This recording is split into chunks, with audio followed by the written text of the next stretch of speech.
Hello मेरे प्यारे बच्चों, कैसे हैं आप सब लोग। Welcome to learn forward. और आज कक्षा 2 की हिंदी कक्षा में आपका बहुत बहुत स्वागत है।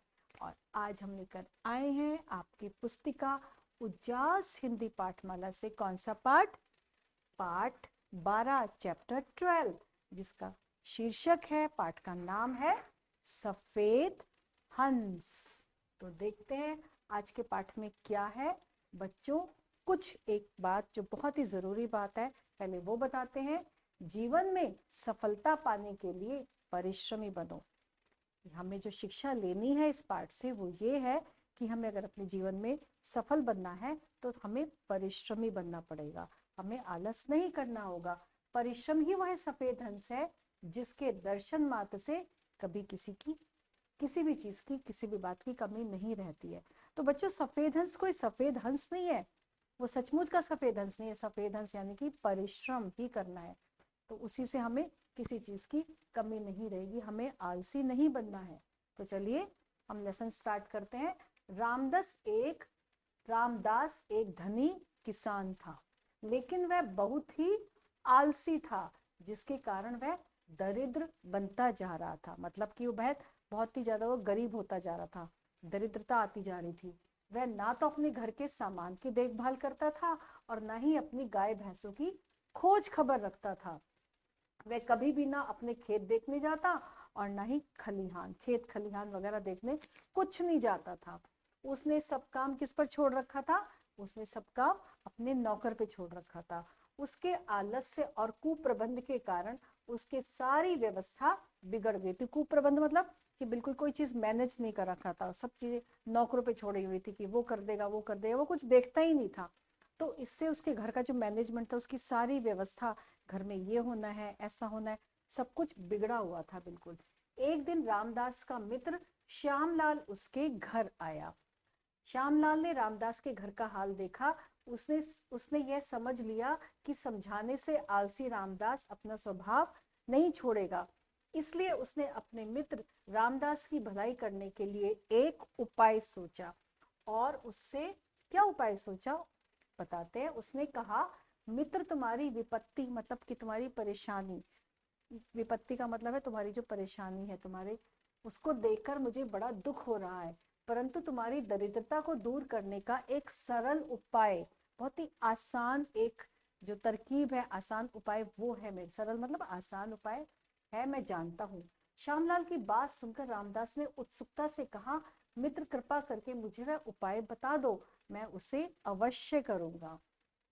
श्यामलाल ने कहा, सब पक्षियों के जागने से पहले ही मानसरोवर पर रहने वाला एक सफेद हंस पृथ्वी पर आता है और दिन चढ़ने पर दोपहर में लौट जाता है। यह तो पता नहीं कि वह कब कहाँ आएगा, किंतु जो उसका दर्शन कर लेता है उसको कभी भी किसी भी बात की कमी नहीं रहती है। यह सुनकर रामदास ने कहा, कुछ भी हो मित्र, मैं उस हंस के दर्शन अवश्य करूंगा। कुछ समय बाद श्यामलाल वापस चला गया। रामदास दूसरे दिन बड़े सवेरे उठा और हंस की खोज में खलिहान की तरफ चल दिया। वहां पहुंचकर उसने देखा, एक आदमी उसके ढेर से गेहूं अपने ढेर में डालने के लिए उठा रहा है। खलिहान मतलब जो अनाज के जो ढेर होते हैं, खेत खलिहान, वो खलिहान उसको बोलते हैं। रामदास को देखकर वह व्यक्ति लज्जित हो गया और क्या करने लगा, और क्षमा मांगने लगा। ठीक कहा। खलिहान से वह घर लौट आया, फिर गौशाला में गया। वहां का रखवाला गाय का दूध दुहकर अपनी स्त्री को दे रहा था। रामदास ने उसे डांटा। घर पर जलपान करके हंस की खोज में फिर निकला और अपने खेत पर गया। उसने देखा कि खेत पर अब तक मजदूर आए ही नहीं थे। वह वहां रुक गया। जब मजदूर आए तो उन्हें देर से आने का उलाहना दिया। इस प्रकार रामदास जहां भी गया वहीं उसकी कोई ना कोई हानि रुक गई। अब रामदास प्रतिदिन सवेरे उठने लगा और सफेद हंस की खोज में जाते समय अपने खेत खलिहान व गौशाला में जाता। धीरे धीरे उसके नौकर डर की वजह से ठीक काम करने लगे। अब उन्हें लगने लगा, अरे ये तो रोज आ रहा है, ये तो रोज हमें चेक करेगा, रोज देखेगा। तो उन्हें वो जो जो गड़बड़ कर रहे थे, जो काम की कमी कर रहे थे, चोरी कर रहे थे, ये काम टाइम से नहीं आ रहे थे, तो वो सब ठीक होने लगे। उनके यहाँ चोरी तथा लापरवाही होनी बंद हो गई। जिस खेत में उसे 10 मन अन्न मिलता था, अब उसे 25 मन, यानी कि पहले उसे 10 मन यानी कि 10 मन मिलता था, और अब वो बढ़कर कितना हो गया, 25 मन, क्योंकि अब वो रोज जाता था, रोज चेक करता था अपने मजदूर, अपने जो उनके घर में काम करते थे, जो किसान जो भी था। तो अब वो ठीक, अब वो डरते थे कि अब तो वो आ जाएगा, राम आ जाएगा, रामदास आ जाएगा, तो सबके सब ठीक से काम करने लगे। गौशाला से पर्याप्त मात्रा में दूध मिलने लगा, परंतु इतने दिनों बाद भी उसको वह सफेद हंस कहीं नहीं दिखाई दिया। एक दिन रामदास का मित्र श्यामलाल फिर उसके घर आया। रामदास ने कहा, मित्र, सफेद हंस तो मुझे अब तक नहीं मिला, किंतु उसकी खोज में लगने से मुझे लाभ बहुत हुआ। परिश्रम के पंख। श्यामलाल हंस पड़ा और बोला, परिश्रम करना ही वह सफेद हंस है। तो समझो बच्चों, ये जो हमने सफेद हंस बताया ना, सफेद हंस कोई ऐसा नहीं है, वो परिश्रम कर रहा था, और परिश्रम से जो उसको फायदा लाभ हो रहा था, तो उसने बोला, उसके दोस्त ने, श्यामदास ने, कि श्यामलाल ने, कि जो परिश्रम है वही सफेद हंस है। परिश्रम के पंख सदा उजले होते हैं। जो परिश्रम ना करके अपना काम नौकरों पर छोड़ देता है वह हानि उठाता है, और जो स्वयं देखभाल करता है वह संपत्ति और सम्मान पाता है। अतः बच्चों, तुम्हें भी जीवन में क्या करना है, जीवन में आपको भी परिश्रमी बनना है। अगर आप सफलता चाहते हैं तो आपको भी परिश्रमी बनना है, तभी आप सफल होंगे। यही हमारी जो पाठ है, हमें इससे ये शिक्षा मिलती है, और मुझे उम्मीद है, मुझे आशा है, आपने इस कहानी से ये शिक्षा अवश्य ग्रहण करी होगी, और आगे चलकर आप भी परिश्रमी बनेंगे, कोई आलस नहीं करेंगे। ठीक, और अब हम चलते हैं वर्ड मीनिंग, शब्द अर्थ। कुप्रबंध मीन्स अव्यवस्था, विपत्ति मीन्स संकट, दरिद्रता का अर्थ है गरीबी, खलिहान फसल काट कर रखने का स्थान, गौशाला गायों के रहने का स्थान, उल्लाहना का मतलब शिकायत, उजले यानी कि सफेद, स्वयं अपने आप, और परिश्रमी का अर्थ है मेहनत। और अब हम चलते हैं क्वेश्चन आंसर पे। सफेद पंख सदा उजले होते हैं, यानी कि किसके सफेद पंख सदा उजले होते हैं, किसके होते हैं, परिश्रम के। परिश्रम के सफेद पंख हमेशा उजले होते हैं। सफेद हंस क्या है, सफेद हंस क्या था, सफेद हंस मतलब परिश्रम करना, परिश्रम करना ही सफेद हंस है। ठीक है, रामदास अपने सब काम किस पे छोड़ता था, रामदास अपने सारे काम नौकरों पे छोड़ देता था। श्यामलाल ने रामदास की भलाई के लिए क्या कहा, श्यामलाल ने रामदास की भलाई के लिए बोला कि एक सफेद हंस है जो मानसरोवर पर आता है, मानसरोवर में रहता है, और वो जो है सुबह सुबह आता है, और वो अगर तुम देख लोगे, अगर उसके दर्शन कर लोगे, तो तुम्हें किसी भी चीज की कमी नहीं रहेगी। श्यामलाल ने रामदास की भलाई के लिए बोला कि एक सफेद हंस है जो मानसरोवर से पृथ्वी पर आता है, अगर तुम उसके दर्शन कर लोगे तो तुम्हें भी किसी भी चीज की कमी नहीं रहेगी। जीवन में सफलता के लिए क्या करना चाहिए, जीवन में सफलता पाने के लिए हमेशा परिश्रम करना चाहिए, और आलस्य नहीं करना है। ठीक, अब हमें क्या करना है, अब हमें जोड़े मिलाने हैं। तो सबसे पहले, मनुष्य का शत्रु है अपना काम, परिश्रम या लाभदायक या आलस्य। मनुष्य का सबसे बड़ा शत्रु है आलस। तो बच्चों, आप हर कहानी में देख रहे हैं, हर पाठ में देख रहे हैं कि हर एक में है कि हमें आलस नहीं करना है, हमें परिश्रमी बनना है। तो बच्चों, अब इस चीज को आप गांठ बांध लीजिए कि आप लोग कभी भी आलस्य नहीं करेंगे, आलस्य को आपको त्यागना है, स्वयं करना चाहिए अपना काम। जीवन का मूल मंत्र है परिश्रम, और प्रातः उठना है लाभदायक, सुबह उठना बहुत लाभदायक है। अब हमें करना है राइट और रॉन्ग का, जो सही है उस पर राइट, जो सही है उस पर सिर्फ राइट का निशान लगाएंगे। रामदास एक था किसान, डॉक्टर, व्यापारी या मास्टर। रामदास था एक किसान। रामदास बहुत था परिश्रमी, आलसी, वाचाल या घुमक्कड़। रामदास बहुत आलसी था, उसका जो दोस्त था वो जो था परिश्रमी था, लेकिन रामदास शुरू में क्या था, बहुत आलसी था। रामदास के मित्र का क्या नाम था, कृष्णदास, मूलचंद, श्यामलाल या रामफल। रामदास के मित्र का नाम था श्यामलाल। सफेद हंस रहता था नदी में, कैलाश पर्वत पर, मानसरोवर सरोवर पर या सागर में? सफेद हंस उसने कहाँ बताया था? उसने बोला था मानसरोवर पे। तुमने इसके आगे निशान लगा दिया। अब दिए गए शब्दों से वाक्य बनाइए। किसान, तो हम लिख सकते हैं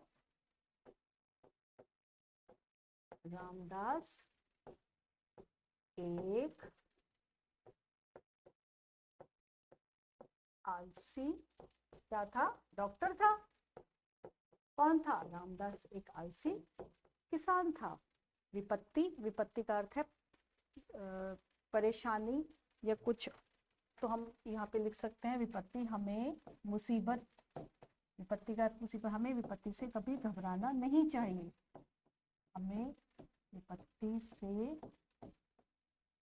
या कठिनाई से नहीं घबराना चाहिए। ठीक है। खलिहान, खलिहान का कहता है जहाँ पे अनाज का ढेर होता है। तो खलिहानों की वो देखभाल करने जाता था या नहीं जाता था? बाद में देखने जाने लगा था। तो खलिहान और गौशाला का जो है वाक्य आप बनाएंगे, ये आप दोनों, आप लोगों के लिए है। अगला है स्वरों और व्यंजनों को जोड़कर शब्द बनाइए। जैसे यहाँ पे ख अ ल ई ऐसे ऐसे करके हमने ख ली हा में आ की मात्रा हा और न, यानी कि क्या बन गया? खलिहान। तो अब हम बना सकते हैं द प्लस अ। आपने जैसे यूकेजी और एलकेजी में भी जब हमने संधि विच्छेद पढ़े थे, तो इसको द र में ई की मात्रा द री, फिर द में र है द री द्र, फिर त इसके नीचे हलंत लगा हुआ है दरिद्र, ता में आ की मात्रा है, तो क्या बन जाएगा यहाँ पे? दरिद्रता, दरिद्रता। म आ मा न न स में फिर हलंत हो गया स, र में ओ स रो व र। पूरा सेंटेंस क्या बन जाएगा? यहाँ पूरा जो ये बन जाएगा शब्द मान सरोवर। और एक चीज आपको मैं बहुत ज्यादा बार बार बताती हूँ, हिंदी आप जब भी बोलेंगे, जब भी आप हिंदी का चैप्टर पढ़ेंगे, आपको जोर जोर से बोलना है। आपका उच्चारण बिल्कुल साफ होना चाहिए। जितना आप हिंदी को बोल बोल के पढ़ेंगे, उतना ही आपके जो आपकी स्पीच है वो बिल्कुल क्लियर होगी। अगर आप गलत पढ़ रहे होंगे और आप जोर जोर से बोल रहे होंगे, तो आपके पास जो बड़े बैठे हैं कुछ भी, तो आपको चेक करेंगे। इसलिए आपको हिंदी मन में नहीं बोलनी है। आप जब चैप्टर पढ़ेंगे, आप जोर जोर से ही बोल के हिंदी को पढ़ेंगे। अगला है प अ ये, इसका क्या हो जाएगा? प र में ई की मात्रा परि, श और श और म अ, परिश्रम। यहाँ पे क्या नया शब्द आ जाएगा? परिश्रम। ठीक। और अब हमारे बनाने हैं एक से अनेक। अगर एक गाय लिखी है, तो अगर अनेक लिखेंगे तो क्या बन जाएगी? गाय का क्या हो जाएगा? गैया। एक गाय की अनेक हो जाएगा गैया। बकरी का क्या हो जाएगा? आपने देखा बकरी में बड़ी ई की मात्रा है, लेकिन हम बकरियां जब लिखेंगे तो हम कहाँ लिख देंगे? छोटी की मात्रा आ जाएगी। और यहाँ पे क्या आ जाएगा? चंद्र बिंदु। बकरियां। कुत्ता एक और उसका अनेक हो जाएगा, कुत्ता एक का हो जाएगा कुत्ते। भैंस, भैंस एक भैंस और अनेक भैंस में क्या हो जाएगा? भैंसे, भैंसे। भेड़, भेड़ का हो जाएगा, क्या हो जाएगा? भेड़े। यहाँ पे आ जाएगी बिंदु। चरवाहा, चरवाहा का हो जाएगा चरवाहे, चरवाहे। तो हमने एक से अनेक शब्द बनाए। और ये एक स्टोरी है बच्चों, जो आपने सुनी होगी, टिड्डा और चींटी की स्टोरी। और उसका नेक्स्ट, इसके साथ हमारा ये पार्ट यही समाप्त हुआ है। नए पार्ट के साथ बहुत जल्दी आते हैं। तब तक के लिए हैप्पी लर्निंग।